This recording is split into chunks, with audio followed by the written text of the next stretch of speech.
Hammer and anvil at the ripe old age of 15 while apprenticing for a famous Philadelphia iron worker. As the saying goes, he never looked back. The first time I took a piece of iron out of the fire and started to forge it on the anvil, I knew that was what I wanted to do. Whitaker says his greatest assets as a blacksmith are his hands, but there's quite a bit more to mastering this craft. It's a mixture. It's physical strength for one thing, at least in the arms and the upper body. You could probably do it from a wheelchair. It takes artistic ability. It takes a lot of determination because the material is very stubborn. And if you don't master it, it masters you.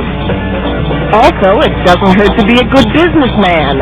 Whitaker's custom projects over the years have included a fireplace for John Denver and a gate for Exodus author Leon Uris. Whitaker says he isn't surprised by the renewed interest in his craft. There's been a big revival among craftspersons, not only in blacksmithing, but wood carving, pottery, weaving, all of those things, jewelry, and I think there's an increasing interest among the public. I have the feeling from my own experience that people are tired of things that fall apart before they get them home, and they appreciate things that have quality, because the Industrial Revolution was great for a while, and then it went off the deep end, and it turns out an awful lot of junk. What are some of the things that you make, that you create in your shop, in your forge? Lots of fireplace tools, fire screens, hand irons, gates, railings, door hardware, chandeliers, as you saw the chandelier that just came in. In the trade, I'm classified as a housesmith because the work I do is on houses. There are other smiths that do the structural work. There are other smiths that do tool making. There are other smiths that do things in the shipyards and the railroad yards. But I'm the housesmith. The fireplace tools that I make, there's nothing that come unscrewed or come off. The shovels are forged out of one piece. They won't bend or break. They last forever. I think that there's a satisfaction in creating something with your own hands, and in many cases one of a kind, and having a satisfying relationship with clients that I still love it. I wouldn't want to, if I have to have a computer to run my business, I'll close up. Do you ever wish that you'd gotten into a profession that you didn't have to get your hands dirty? No. I like to get my hands clean on vacation, but I don't mind. I went to the post office the other day, and the clerk said, "How do you get so dirty?" Well, that's the way it is. I never saw a clean blacksmith.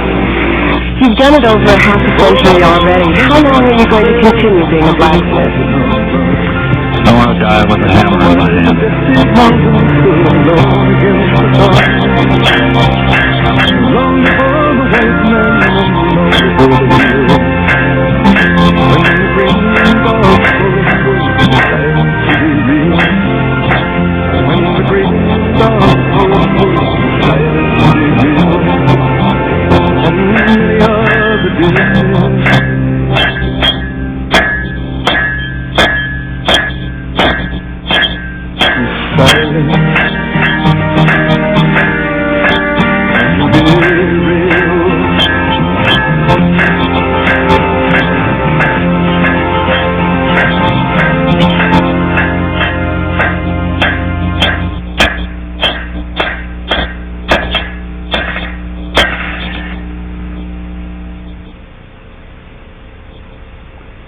This is one of the set of many fireplace tools that I made during the years in Aspen. Sometimes the condominiums would want 50 sets of fireplace tools, grates, and fire screens. It was a busy time.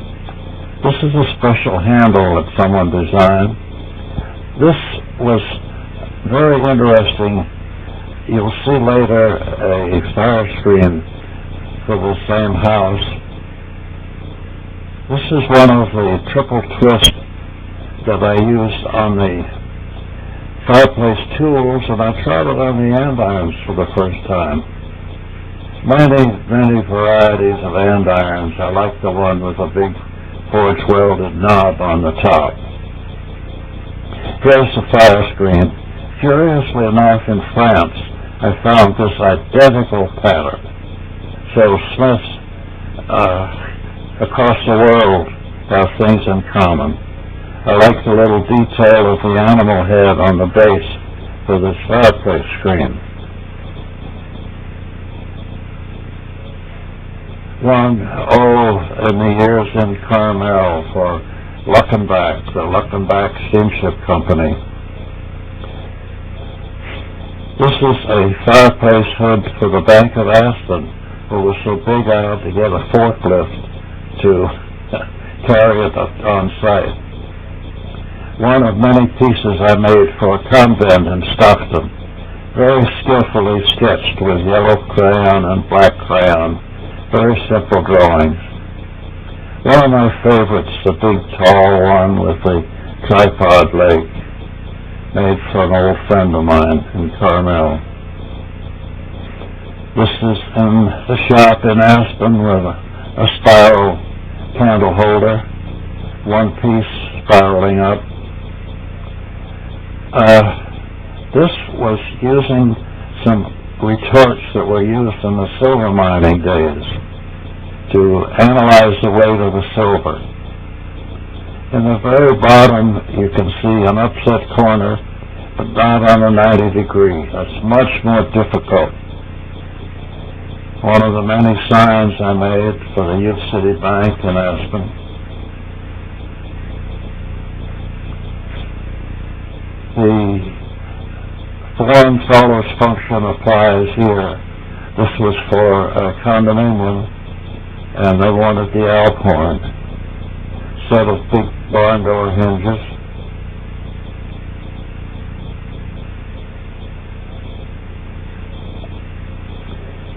Lots of the door hardware. The slide bolt I worked out a way for a concealed spring on the back. This is, I think, Picasso's Dove of Peace. Someone brought the drawing in, and I made the door knocker for it. This was a most interesting job. 53 pair of door handles for one house. All different. They're pretty much the same, but there's different decoration on the handle part and different decoration on the leaf part. It was a real fun job. Another set of door hardware, hinge, latch, slide bolt.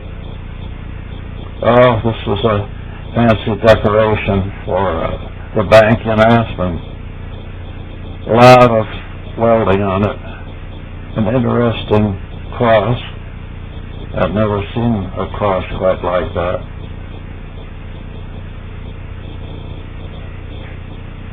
A gate for a home in Aspen. I like this scrolly work, something I have very seldom done before. Another entrance gate with the little dog bars down below to keep dogs from coming through.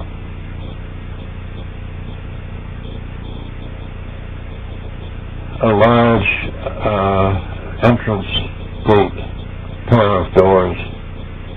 This was a divider on a balcony in a big home in Aspen.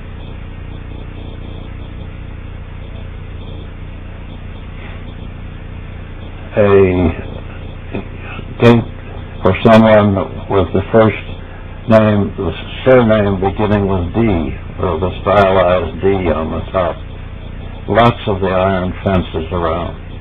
This was for Santa Catalina School in Monterey. 3/4 square with the diamond and the twist. All sorts of decorations on that.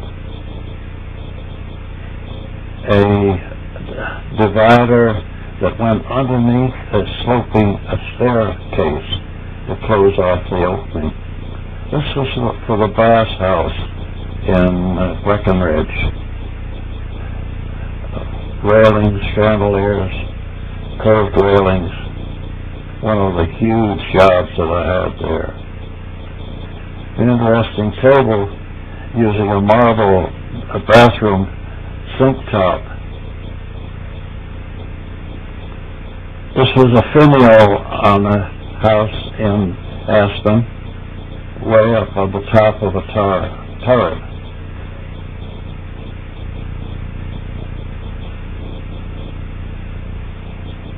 One of the very simple light fixtures, the Mexican glass was made a nice decoration. Where did I do that entrance rail? I've forgotten. One of the things I tell my students, I wish I could remember everything I know. An unusual set of fireplace tools with a spiral wrap around for the handle. And this was a variation on the Tampa twist with the 4 twisted bars alternating right and left. A large head for andirons. The 4 scrolls were not split off. They were jump welded on the back of the hood of the head. Fire screen with little brass decorated scrolls instead of iron scrolls. I like the arched top. Another fire screen with a different decorative pattern on it. Lots of times people will bring in an idea and I'll translate it into good ironwork. There's a detail of the scroll work, and you see the little animal head at the top of the handle. Fun job.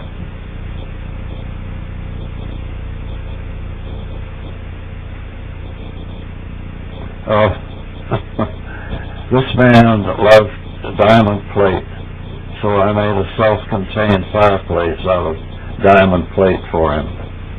Those were very efficient fireplaces. Unfortunately, they're now outlawed. This is one for John Denver, all out of copper. And I designed a fire brick lining support so the fire brick just slipped inside. A 7-branch candelabra with a very elaborate base on it. Oh, one of my favorites with the little glass shades. I like the scroll candle holder. You can either put that in, or you can remove the glass and put in a candle this way. Very flexible. You can make all sorts of combinations of candles in them.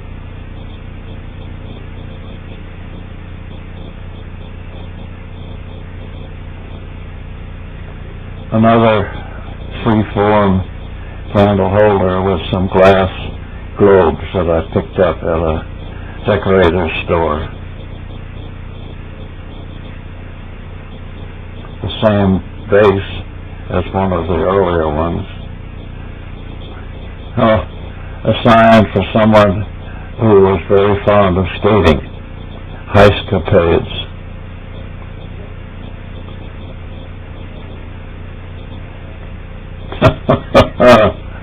I like that fishnet. Someone who was very fond of salmon fishing. The fish itself was made of aluminum sheet, Red Crusade. A sign for a wine cellar for a customer in Baltimore, Maryland. The grapes were Red Crusade from the back. There's another set of door hardware and candlesticks.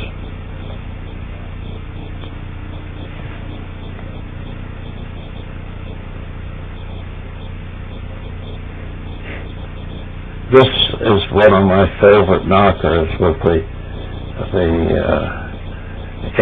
ends on the back plate and the horns. Makes a very attractive knocker. And it works. This is more of a 53 pair of door handles and slide bolts in the house in Breckenridge. As you can see, they're quite similar in size and proportion, but every single one of them has a variation. These are the larger ones. One of them is for the entrance, for several of them for the entrance gate.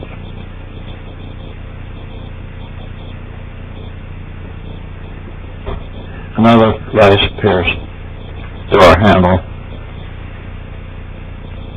The one on the right is for the front door. The one on the left is for the inside of the front door. I can't remember what that was for. Oh, it was a brace for a screen door. There were little tabs forged on the ends of all the scrolls that fastened. A locksmith wanted a sign to indicate his shop, so I made him a large key. A nativity scene.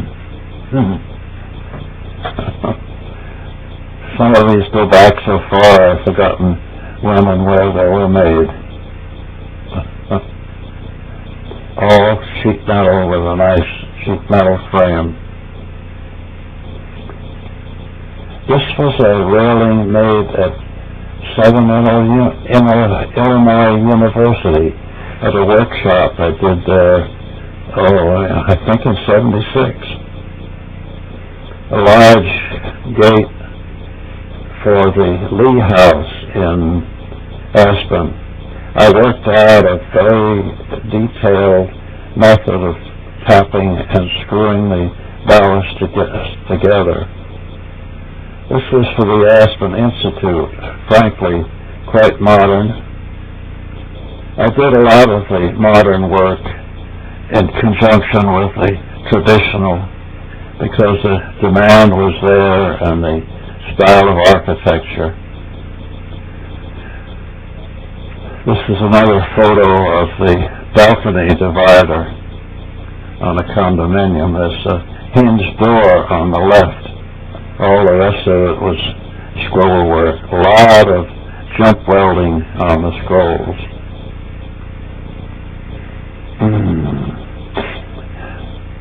This went back to California. A nice gate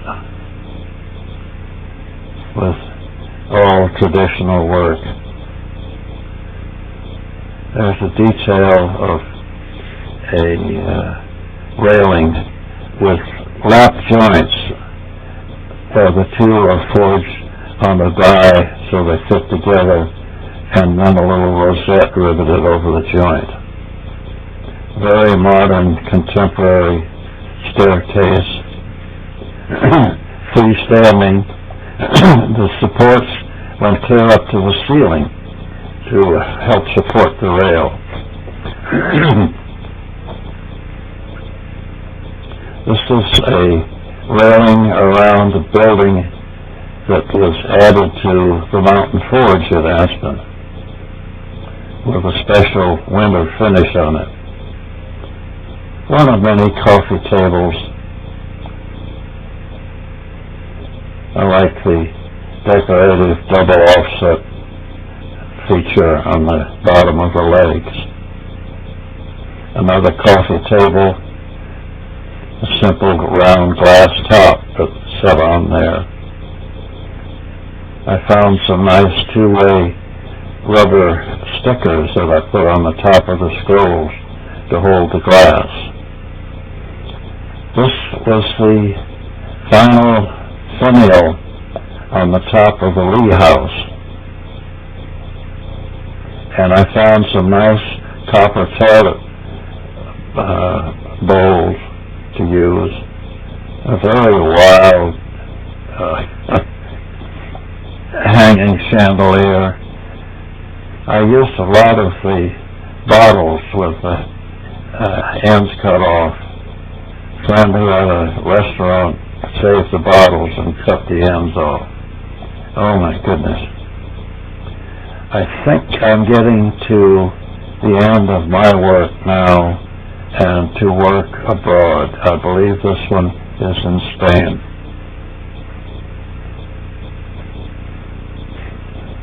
Yes.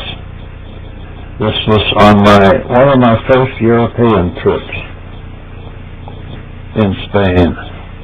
Very beautiful diamond pattern in the balusters there. Many, many balconies. The 16th, 17th, 18th centuries were times of the greatest wrought iron work, I think, in man's history. Endless balconies. I stood on a square once in Spain, in a city in Spain, and counted 400 balconies around the square.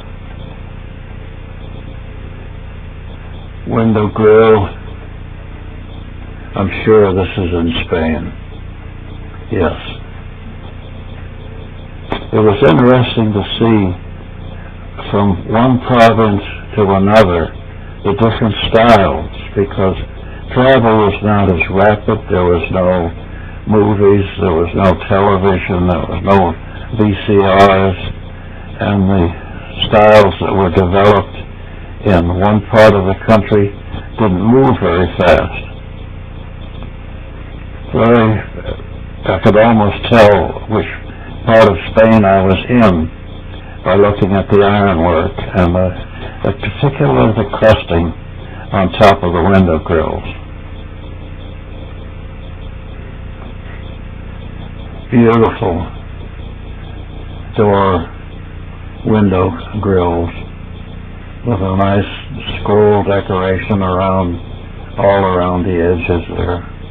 It's some very heavy balusters.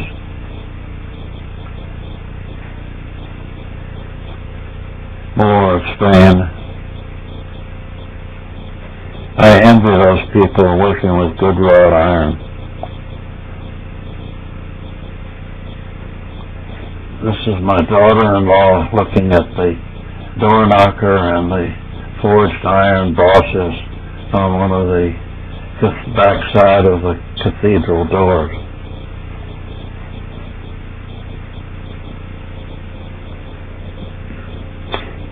A huge door handle, and set on an angle, which is unusual, but it worked. It made a nice grip. I think that one was about 1.25 inches square. A nice square balcony.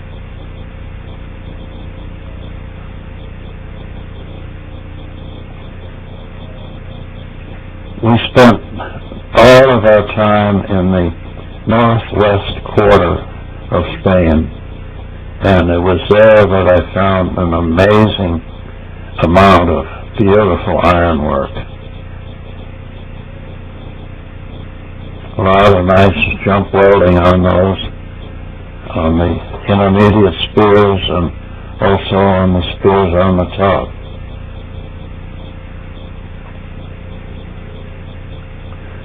Simple but very effective. I tried to keep a record of every single bit of ironwork that I saw on this trip.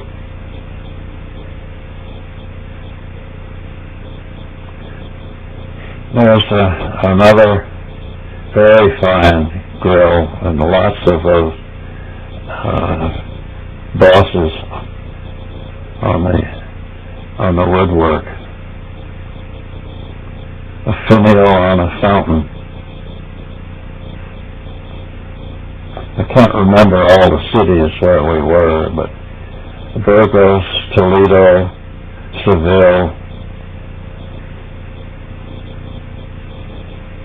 A nice typical traditional Spanish ring door knocker.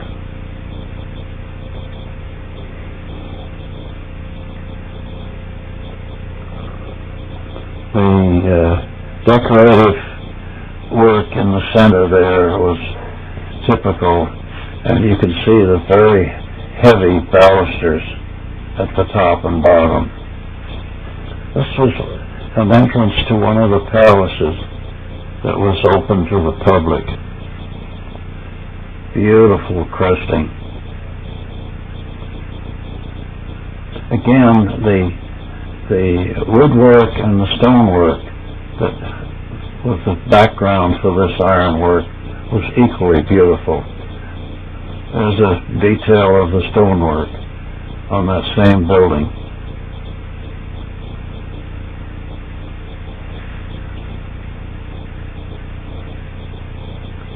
Nice flowing pattern for the balcony.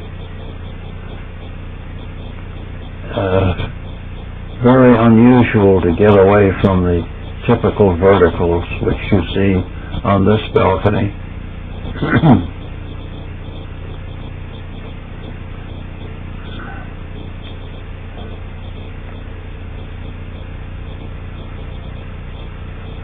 There's an example of one house with 1, 2, 3, 4, and then the center a big window enclosure. Another variation from the vertical balusters in the balcony rail. Miles and miles of fencing. And you can see how narrow the sidewalks were, and in a lot of places cars would park half on that sidewalk. You really had to duck.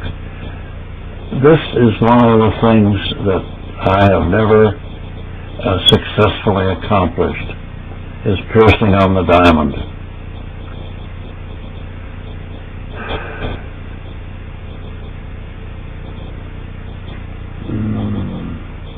Oh, that's a little door brace to keep the door from sagging, incorporated with the door pull. Very simple little window protector. At that time I did not have the type of camera I now have with the variable focus lens. I wish I'd had that along. Very solid work. Those were 1/8 square bars. These were 1/8 square bars. Very heavy work.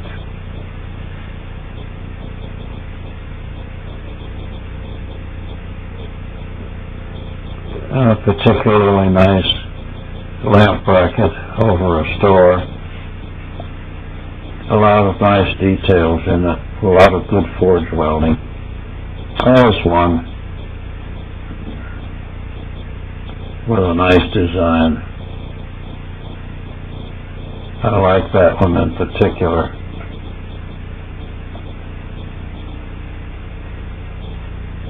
A great big widow's walk on top of a church tower. You can see through the trees at the bottom there's another balcony all the way around.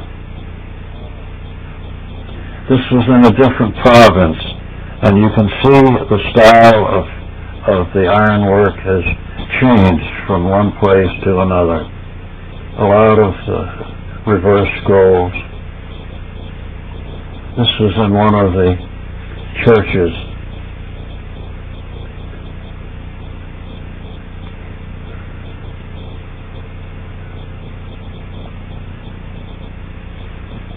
There's another one. The pierce bars that are horizontal are on the square. The verticals are on the diamond. That's not so difficult. Simple balcony, but the bowed out bottom gives it a particularly nice, graceful appearance. That's about as simple as you can get.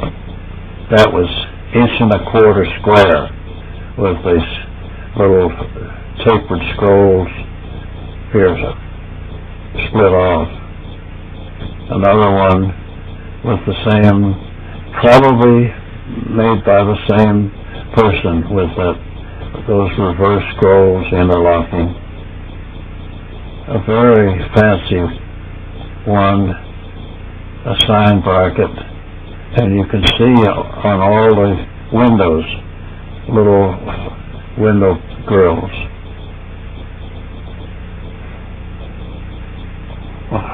Flower pot holders.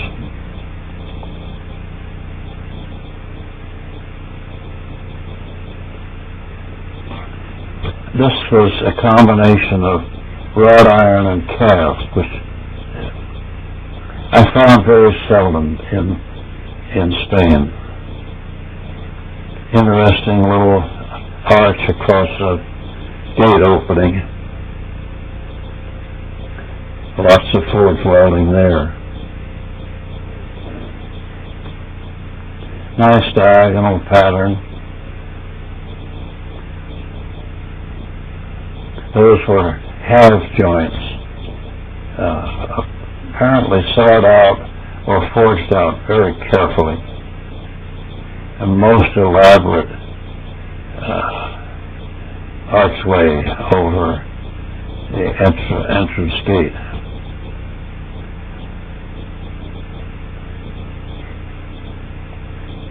Very fancy braces for this canopy. This was in front of the hotel where we stayed in one of the Spanish cities.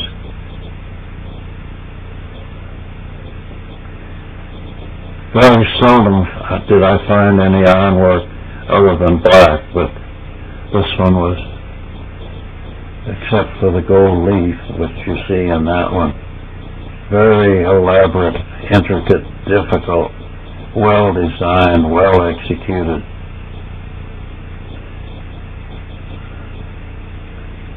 I could not tell whether these were cast or forged or a combination of the two.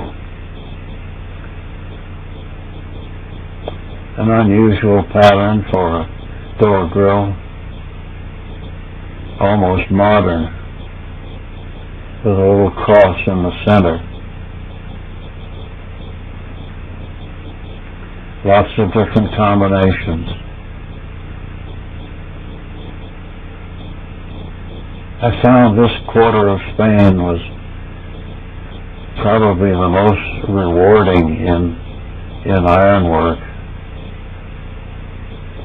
I think also that the coal mines and the iron mines were in this section of Spain too.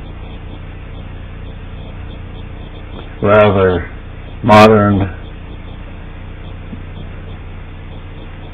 window protector. The flash didn't help any on that one. Sorry about that.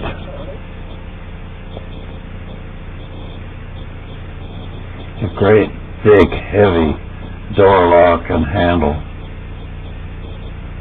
You see the keyhole down below.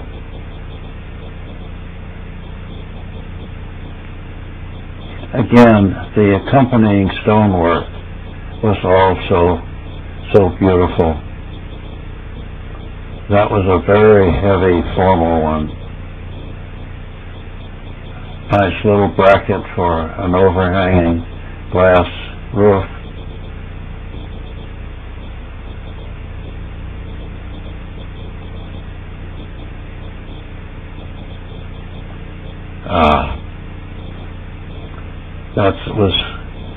I suspect that this was a more recent piece because it's too simple. There's one, all gold leafed, and the gold leaf was used a lot in the cathedrals and the pieces. Now, this looks to me as though it may be in Switzerland. we loop back through Switzerland. Yeah, oh, this is one of my favorites taken from the balcony of my apartment. Again, a very elaborate, great gate. Very simple stair railing on top of a parapet, which makes for having a very simple low railing. This was an example of very fine jump forge welding. All those scrolls were jump welded on.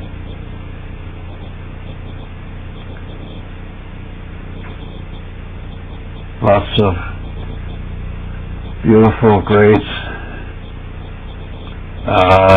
This is now in Charleston, South Carolina. We're wandering around the world. That's why I call these ironwork around the world. Very beautiful pattern there. Charleston is one of the great museums of wrought ironwork in this country.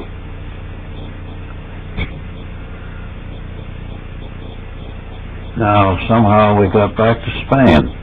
I think this was the square where I counted 400 balconies.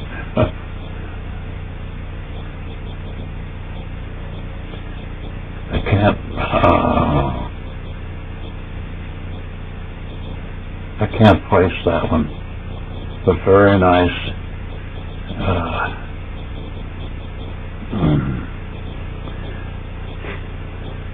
This is in New Zealand. The New Zealanders, yes. The New Zealanders had excellent Scotch blacksmiths, excellent coal, excellent iron ore, and they loved to do a lot of forge welding, as you can see from the scrolls there. Rather formal entrance gate.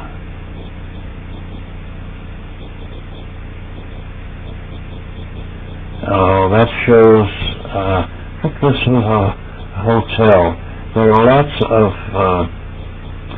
of canopies in this rainy country with long supports from the building holding the canopy to protect the sidewalk. A combination of wrought iron and cast iron. And notice the New Zealanders were not afraid of color. Every color of the rainbow. White, orange, blue. There's a soft blue. Very fine construction on that gate.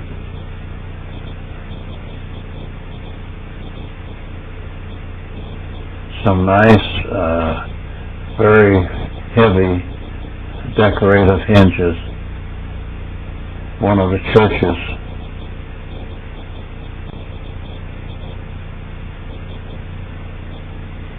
There's another gate painted white with very nice scroll work and dog bars.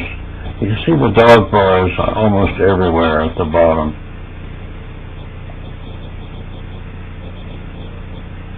Beautiful gardens in addition to the beautiful ironwork. Here are driveway gates. Very colorful houses too. Very elaborate sign for, this was a tea house. A little bit of gold leaf on that. See, gold leaf here and there. Lots of nice sign brackets.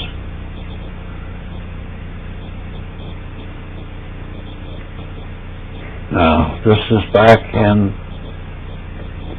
the Golden Lamb. This must be back in Switzerland. There's the maroon bells in Furrow, just a little bit out of Aston.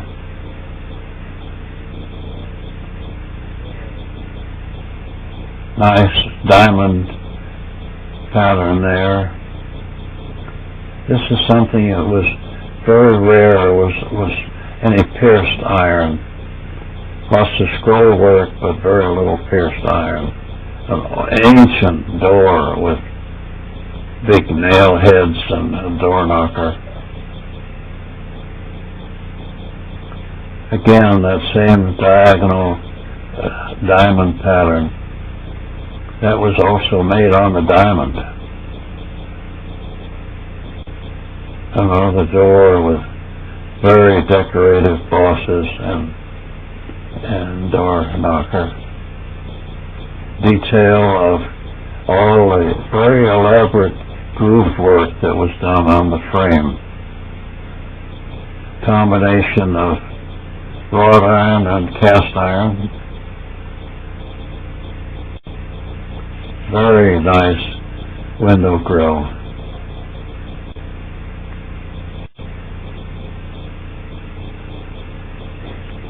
Again, cast iron and wrought iron.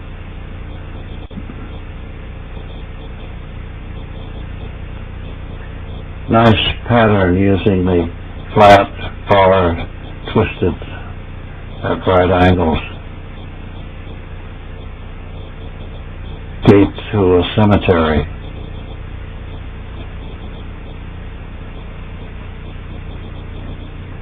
This looks like Charleston, South Carolina, the diagonal lattice work, yes. This is Charleston, South Carolina. Charleston is almost exclusively wrought iron. Savannah is half wrought, half cast. New Orleans is almost exclusively cast iron.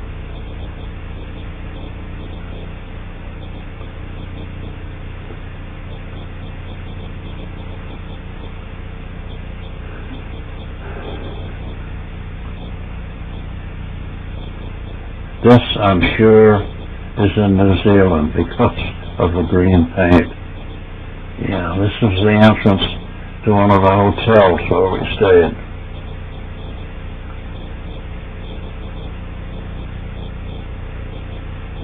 With a nice little pierced patterns every so often. And lots of color.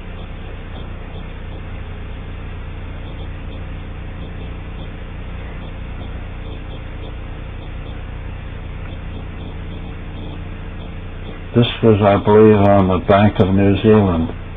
Very nice forge-welded patterns. I could not tell, but I photographed it anyway. This was on the New Zealand Railroad, whether that was cast or gold-leafed. There are the balconies and the decorative braces supporting the balconies. Detail of the hinge on a big gate.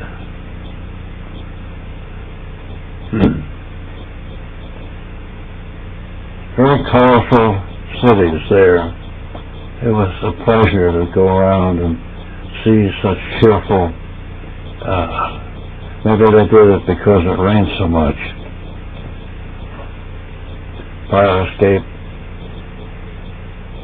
Very beautiful hinges. They were painted so I could not tell, but I'm sure those are all forge-welded connections.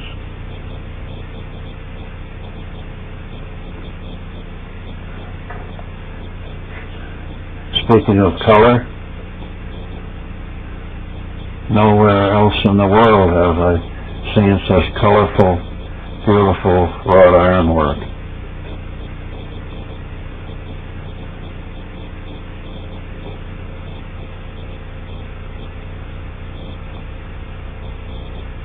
Very difficult with those pierced half circles.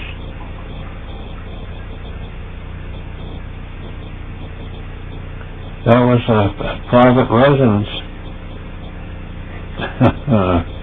As old Father Time.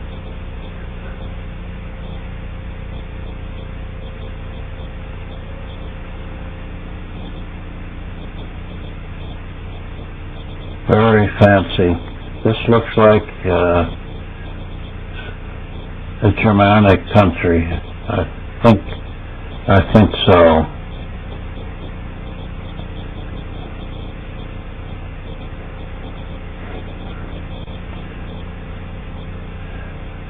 This looked as though it were Le Poussé. This is definitely gold-leafed, with a lot of intricate little scrollwork and leaves for a bar. Another sign for a bar.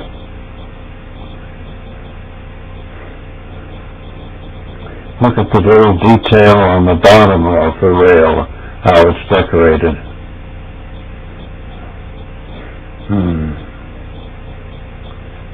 Oh, a stork's nest.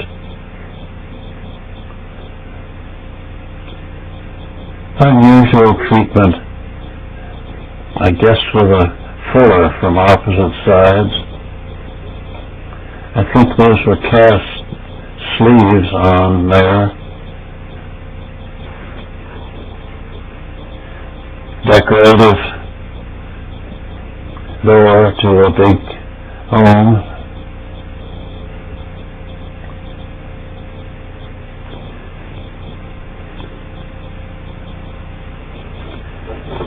Some very elaborate rosettes. These were the most elaborate that I saw anywhere. Pierced and repoussé. A fine piece of grillwork.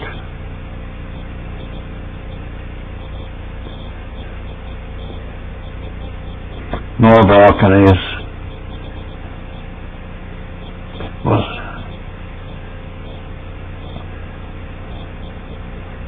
This was one of the very elaborate ones.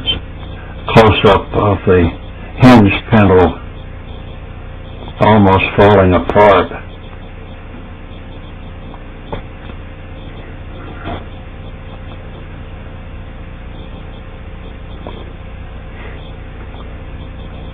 Endless balconies. Very nice. Those were forged. They were very nicely forged. One with a addition of flowers to make it more cheerful.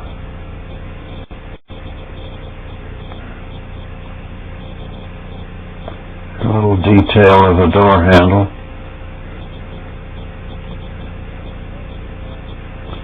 They left the balconies all over Europe. This was a pattern I had never seen before, with the almost full circle. Very difficult, detailed dentils on this one.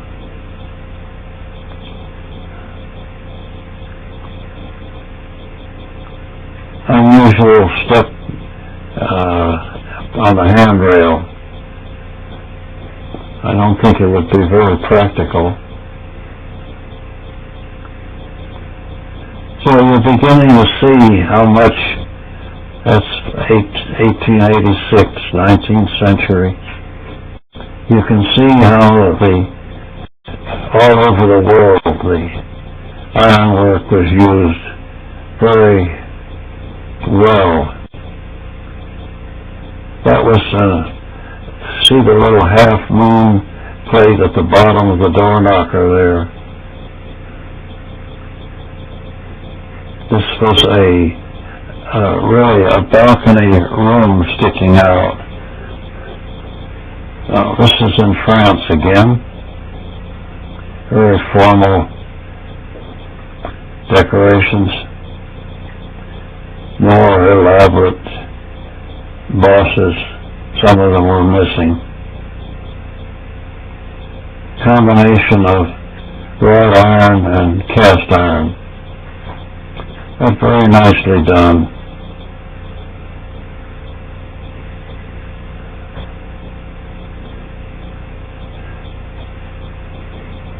You can see the fanciful details in that one. This very simple. I found that the secondary rail sets the pattern off very nicely.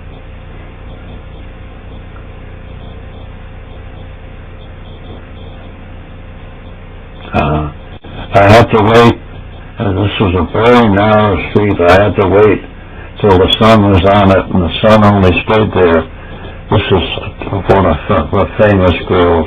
The sun only stayed there for about a half an hour. That's the Shell House.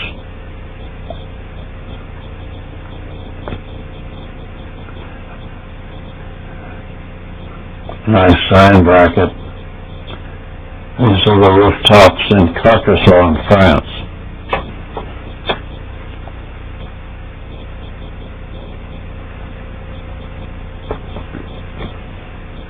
Little peephole with door knocker, huge andirons, 1.25 inch square, with a big collar welded on the top. One of the anvils I found sitting outside, the old German pattern, elaborate door hinges,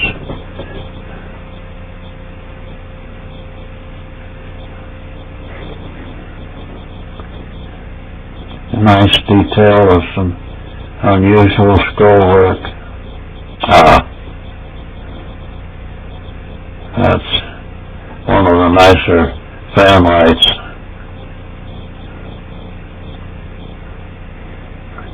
We may be getting into Scandinavia now.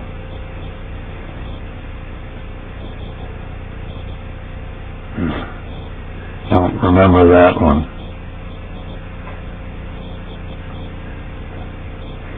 This was in one of the cathedrals.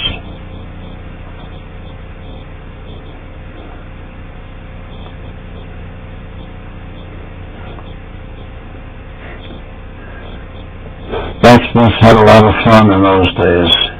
Look at all the detail in that. You wonder how it was put together.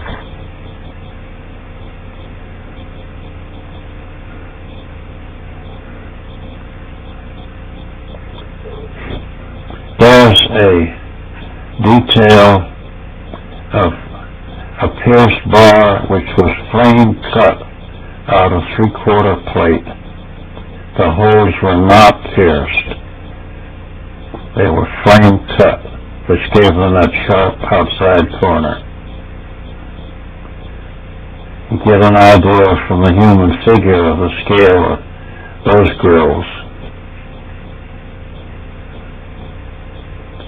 Yeah.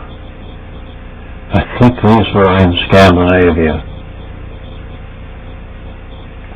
No, this zoom is these were in Switzerland.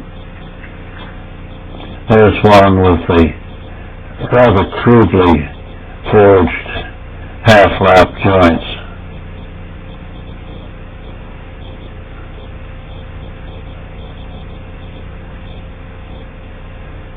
Some beautiful heavy balcony scroll braces.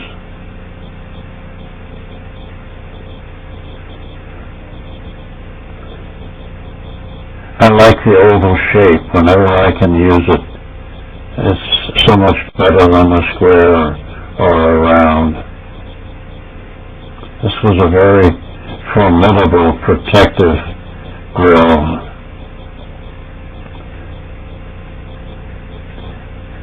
Very heavy door hinges.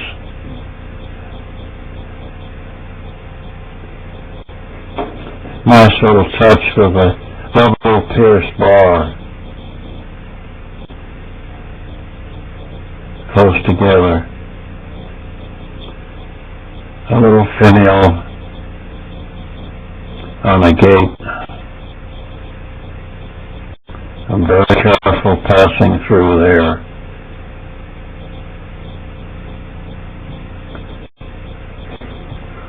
I think this is where I was headed for a museum to meet friends, and there were so many fascinating door grills along the way.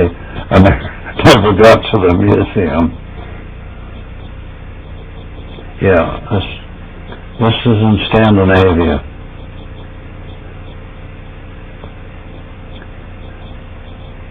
My,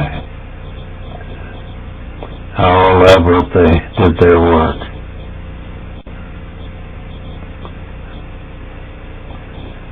Rather formal railing.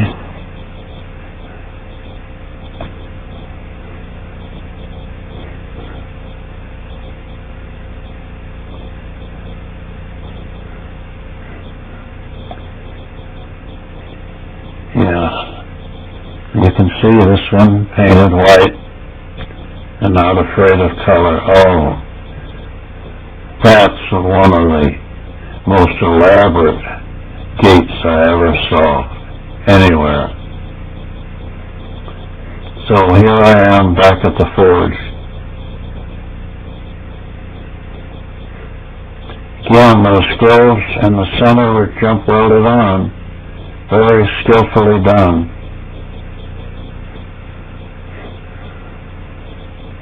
Very nice finial.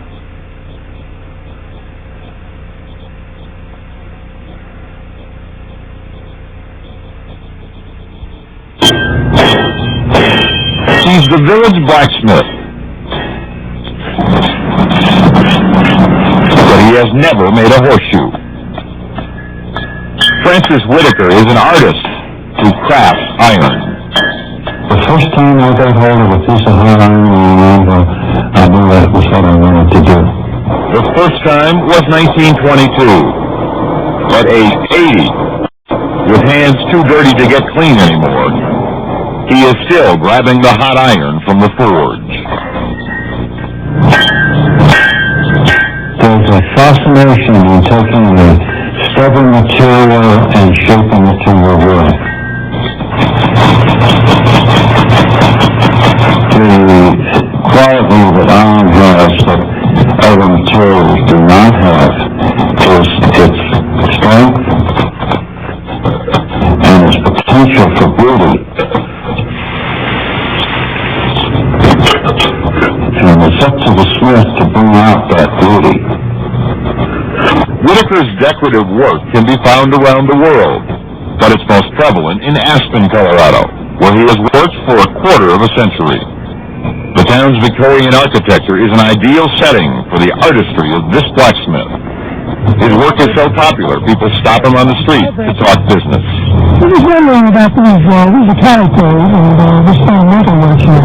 How many? 50. Well, one would be enough. I'm trying to figure out. 50, I won't live that long. Still, at 7:30 every morning, he's back at his Mountain Forge shop. For the last 15 years, Whitaker has spent a lot of time passing on his knowledge and skills to other blacksmiths. But don't let the grandfatherly face fool you. He's from the old school and demands perfection and hard work. If you don't have the pride in your workmanship, you're not going to do your best work. And you're not going to get to the top. Whitaker says he's disappointed that he has not found a young blacksmith with the same pride and desire he has to join him at the top, to take over the business when he retires. Roger O'Neill, NBC News, Aspen, Colorado.